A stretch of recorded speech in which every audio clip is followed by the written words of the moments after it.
આજે તો અંધારું પડી ગયું ને હાઈવે પર ઊભું રહેવું પડ્યું. તો થયું કંઈક એવું ને કે પહેલા વ્લોગમાં તમે જોયું જ હશે કે હું ફટાફટ જમવાનું બનાવીને રેડી થવા ગઈ અને પછી મારી જોડે થોડો ટાઈમ હતો ને તો હું સ્ક્રિપ્ટિંગ કરવા લાગી, કેમ કે આજે હું જ્યાં જઉં છું ત્યાં માટે મારે સ્ક્રિપ્ટ રેડી કરવાની હતી. તો શું તૈયારીમાં આપણી જોડે સ્ક્રિપ્ટ રેડી હોય ને તો વધારે પડતો ટાઈમ ન લાગે. તો હું જાઉં છું લુણાવાડા, એ પણ પ્રમોશનના શૂટ માટે. તો અમે સાંજે 6:30 વાગ્યા જેવા નીકળી ગયા હતા લુણાવાડા જવા માટે અને અડધા કલાકમાં તો લુણાવાડા પહોંચી પણ ગયા.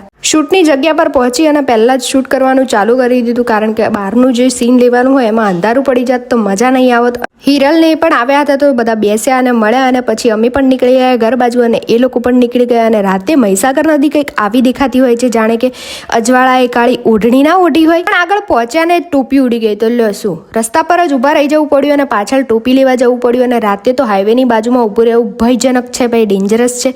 પછી ટોપી મળી ગઈ ને અમે નીકળી ગયા ઘર બાજુ. ઘરે પહોંચીને મમ્મી પપ્પાને પીઝા આપ્યા અને હું ગઈ ફ્રેશ થવા. અને ફ્રેશ થઈને હું પણ બેસી ગઈ જમવા માટે, જેમાં હતું આજે કઢી ખીચડી અને લાપીનોઝના પીઝા. ઘરે પહોંચ્યા ત્યાં સુધીમાં પીઝા ઠંડા તો થઈ ગયા હતા પણ તેનો ટેસ્ટ હજી પણ બરકરાર હતો. અને આજે છે રક્ષાબંધન, તો તમને બધાને ઓનલાઈન રક્ષાબંધનની શુભકામનાઓ. તમે ખુશ રહો તમારા જીવનમાં.